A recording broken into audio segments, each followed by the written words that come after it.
बिस्मिल्लाहिर्रहमानिर्रहीम। न्यूक्लियस हमने शुरू किया है डिटेल के साथ। आज न्यूक्लियस के बारे में दूसरा टॉपिक है, ये पार्ट 2 है। इससे पहले अगर आप लोग न्यूक्लियस के बारे में जनरल डिस्क्रिप्शन के बारे में जानना चाहते हो तो इससे पहले वाला वीडियो आप ज़रूर देखें। आज जिस टॉपिक को मैं करने जा रहा हूँ वो है न्यूक्लियस। न्यूक्लियस का ब्रीफली डिस्कशन नहीं है, स्ट्रक्चर के बारे में पढ़ते हैं। इससे पहले न्यूक्लियस का मीनिंग, डिफिनीशन, वो सारा कुछ हमने डिटेल के साथ हम कर चुके हैं। आज जो हम करते हैं वो है स्ट्रक्चर ऑफ न्यूक्लियस।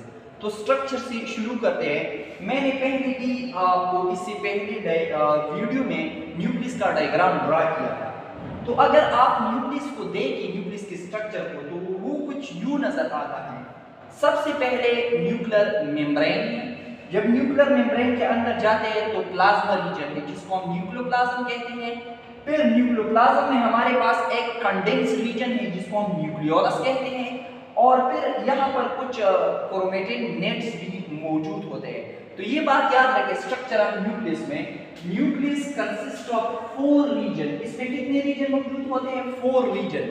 सबसे पहले जो रीजन है वो है न्यूक्लियर मेम्ब्रेन। तो सबसे पहले वाला जो हमारे पास है वो न्यूक्लियर मेम्ब्रेन है। न्यूक्लियर मेम्ब्रेन के बारे में हम डिटेल के साथ टॉपिक करते हैं आज। It is also called nuclear envelope, इसको हम न्यूक्लियर एनवलप भी कहते हैं।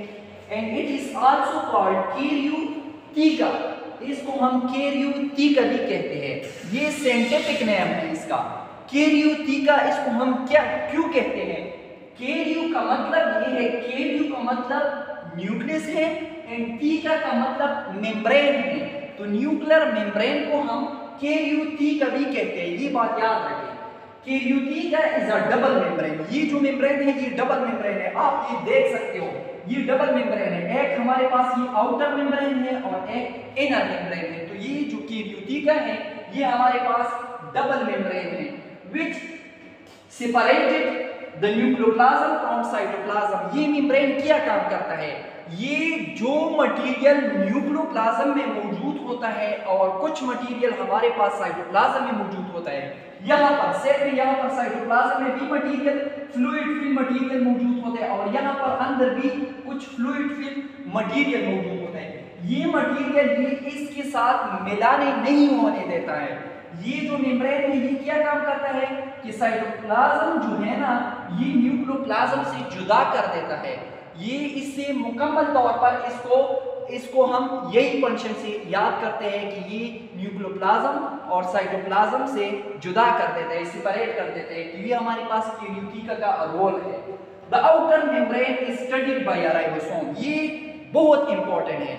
ये जो न्यूक्लियस का आउटर मेम्ब्रेन है, याद रखें इस पर राइबोसोम मौजूद होते हैं। इस पर राइबोसोम स्टडीड होती है, इस पर राइबोसोम अटैच होते हैं। लेकिन जो इनर मेम्ब्रेन है इस पर राइबोसोम अटैच नहीं होते। ये ईटा के पॉइंट ऑफ व्यू से बहुत ज्यादा इंपॉर्टेंट है। And it is a connection with the endoplasmic reticulum. ये बात भी याद रखें कि ये हमारे पास कंटिन्यूअस है। ये कनेक्शन हुआ है एंडोप्लाज्मिक रेटिकुलम से। आउटर मेम्ब्रेन का ये फंक्शन है कि इसमें राइबोसोम अटैच होंगे और राइबोसोम के अलावा इसमें एंडोप्लाज्मिक रेटिकुलम भी अटैच होगा और इसी एंडोप्लाज्मिक रेटिकुलम ये न्यूक्लियर मेम्ब्रेन से लेकर साइटोप्लाज्मिक मेम्ब्रेन तक ये एक्सटेंड होगा। तो ये बात याद रखें कि आउटर मेम्ब्रेन पर राइबोसोम भी है और इसके अलावा इस एंडोप्लाज्मिक रेटिकुलम भी अटैच है।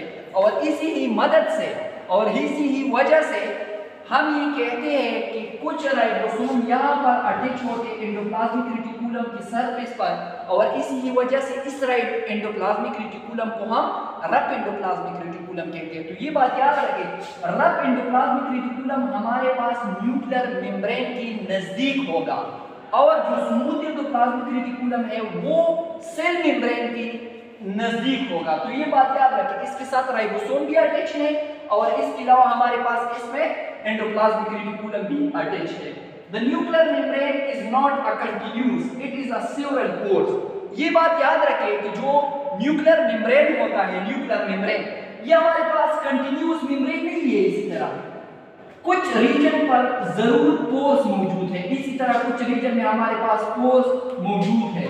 तो हम ये कहते हैं कि न्यूक्लियर मेम्ब्रेन कंटिन्यूस नहीं होता है, इसमें हमारे पास सेवरल पोर्स मौजूद होते हैं।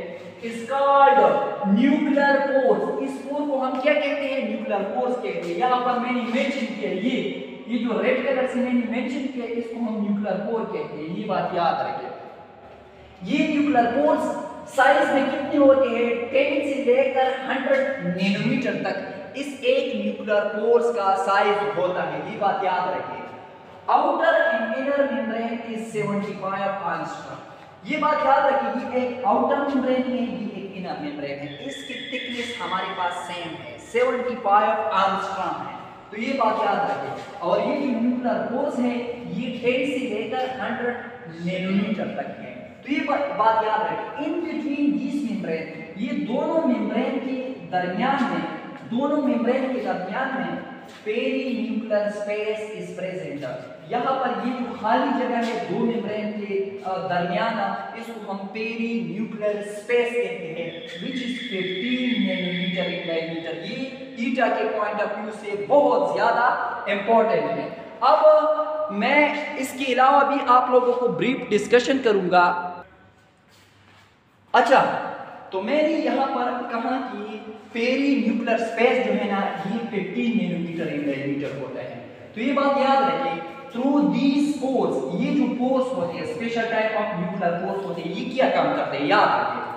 थ्रू दीज पोर्स, ये जो पोर्स है ribosome can pass it the size of 230 से लेकर 250 एंगस्ट्रॉम तक। राइबोसोम का साइज कितना होता है? 230 से लेकर 250 एंगस्ट्रॉम, क्योंकि राइबोसोम हमारे पास यहाँ पर न्यूक्लियोलस में बन जाते हैं, फिर ये राइबोसोम, ये साइज वाला राइबोसोम इसी ही न्यूक्लियर पोर से बाहर आते हैं। तो हम ये पढ़ते हैं थ्रू दीज पोर्स की, इन पोर की मदद से ribosome can pass at the size of 230 to 250 angstrom. ये इतना राइबोसोम इसी ही पोर से निकलते हैं, क्योंकि ये पोर जो है ना ये साइज में थोड़ा ज्यादा है। कितने हैं? 10 नैनोमीटर से लेकर 100 नैनोमीटर तक, तो ये एंगस्ट्रॉम तो काफी ज्यादा कम है, नैनोमीटर तो ज्यादा है, तो ये साइज ज्यादा है। मतलब ये जो रास्ता है ये थोड़ा खुला हुआ है और इसकी मदद से ये स्मॉल राइबोसोम इससे पास हो सकते हैं, तो ये बात याद रखें। न्यूक्लियर पोर्स कंटेन प्लग, यहाँ पर ये बात याद रखें, न्यूक्लियर जो पोर्स होते हैं यहाँ पर स्पेशल टाइप ऑफ प्लग्स मौजूद होते हैं। ये प्लग्स मैंने बनाए हैं, ये देखिए, ये हमारे पास प्लग है, ये पोर्स में मौजूद होते हैं। ये प्लग किस चीज से बने होते हैं? Made of nucleoplasmic protein. ये न्यूक्लियोप्लाज्मिक प्रोटीन से बना होता है और इस प्लग को हम क्या कहते हैं? इसका एनोलस, एनोलस भी इसको हम कहते हैं और ब्लब भी इसको हम कह सकते हैं। तो इसको हम क्या कहते हैं? Annulus and bleb. ये न्यूक्लियर पोर्स में हमारे पास special type of plug material present होता है जो बना होता है न्यूक्लियोप्लाज्मिक प्रोटीन से, इसको हम एनोलस या ब्लब कहते हैं। तो ये बात याद रखें, ये हमारे पास एनोलस हो गया या ब्लब हो गया और ये न्यूक्लियर पोर हो गया हमारे पास। तो इसी न्यूक्लियर पोर को और एनोलस को हम टुगेदर क्या कहते हैं? ये बात याद रखें, न्यूक्लियर पोर्स प्लस या nuclear pores and annulus together we called pore complex. इसको फिर क्या कहते हैं? जब एक न्यूक्लियर पोर्स और इसके साथ जो हमारे पास एनोलस मौजूद होता है या ब्लब मौजूद होता है, इसको हम टुगेदर भी क्या कहते हैं? पोर कॉम्प्लेक्स कहते हैं। क्या कहते हैं? पोर कॉम्प्लेक्स कहते हैं। तो ये बात याद रखिए, ये हमारे पास क्या है? ये जो स्पेशल टाइप ऑफ पोर है इसको हम न्यूक्लियर पोर कहते हैं और इसके साथ जो हमारे पास special type of nucleoplasmic protein का एक प्लग मौजूद है, इसको हम एनोलस कहते हैं। ये बात याद रखें। इस एनोलस को और न्यूक्लियर पोर को टुगेदर भी हम क्या कहते हैं? हम इसको पोर कॉम्प्लेक्स कहते हैं। तो ये बात याद रखें। इसके अलावा ये पोर कॉम्प्लेक्स का क्या काम है? Pore complex avoid free nucleocytoplasmic exchange. ऐसा नहीं है कि हर वक्त इस न्यूक्लियोप्लाज्म से साइटोप्लाज्म की तरफ मूवमेंट शुरू हुए या साइटोप्लाज्म से न्यूक्लियोप्लाज्म की तरफ मूवमेंट शुरू हुए, नहीं। अकॉर्डिंग टू रिक्वायरमेंट न्यूक्लियोप्लाज्म से साइटोप्लाज्म की तरफ मूवमेंट होता है और या साइटोप्लाज्म से न्यूक्लियोप्लाज्म की तरफ मूवमेंट होता है। तो ये जो यहाँ पर फ्री मूवमेंट नहीं होता है, अकॉर्डिंग टू नीड होता है। तो ये प्री मूवमेंट, ये जो फ्री मूवमेंट है ये कौन रोकता है? ये हमारे पास पोर कॉम्प्लेक्स इसको रोक देता है, अवॉइड कर देता है, ये नहीं होने देता है। ये बात याद रखें। तो ये पोर कॉम्प्लेक्स का हमारे पास रोल है।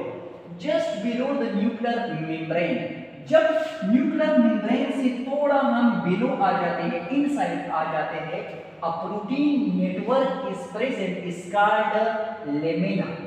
ये स्पेशल टाइप ऑफ प्रोटीन मौजूद होते हैं इस न्यूक्लियर मेम्ब्रेन के अंदर। न्यूक्लियर मेम्ब्रेन से अंदर हमारे पास स्पेशल टाइप ऑफ प्रोटीन मौजूद होते हैं जिसको हम लेमिना कहते हैं।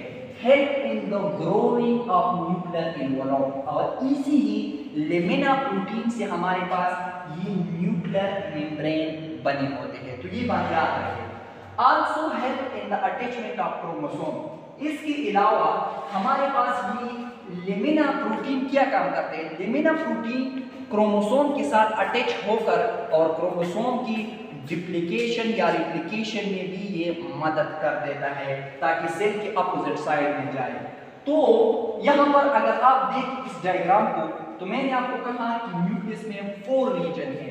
सबसे पहले हमारे पास न्यूक्लियस में डबल मेम्ब्रेन है, जिसको हम कैरियोटिका कहते हैं या न्यूक्लियर मेम्ब्रेन कहते हैं या न्यूक्लियर एनवलप कहते हैं। और ये कंटिन्यूअस नहीं है, इसमें स्पेशल टाइप ऑफ पोर्स मौजूद होते हैं जिसको हम न्यूक्लियर पोर्स कहते हैं। और इसी ही पोर्स में हमारे पास स्पेशल टाइप ऑफ प्लग मौजूद होते हैं जो न्यूक्लियोप्लाज्मिड से बना होता है। इसको हम क्या कहते हैं? इसको हम एनोलस या बल्ब कहते हैं। इस एनोलस को और पोर्स को टुगेदर भी हम पोर कॉम्प्लेक्स कहते हैं। इस पोर कॉम्प्लेक्स का फंक्शन ये है कि ये फ्री न्यूक्लियोसाइटोप्लाज्मिक एक्सचेंज है इसको अवॉइड कर देता है। इसके अलावा हमने ये भी पढ़ा कि डबल मेम्ब्रेन से अंदर हमारे पास special type of lamina protein मौजूद होते हैं जो हमारे पास इस न्यूक्लियर एनवलप के ग्रोइंग में मदद कर देते हैं और अटैचमेंट ऑफ क्रोमोसोम में मदद कर देता है। तो हमारे पास यहाँ पर न्यूक्लियर एनवलप के बारे में हमने डिटेल के साथ ये कर लिया। इसके बाद हम न्यूक्लियोप्लाज्म के बारे में डिटेल के साथ पढ़ते हैं।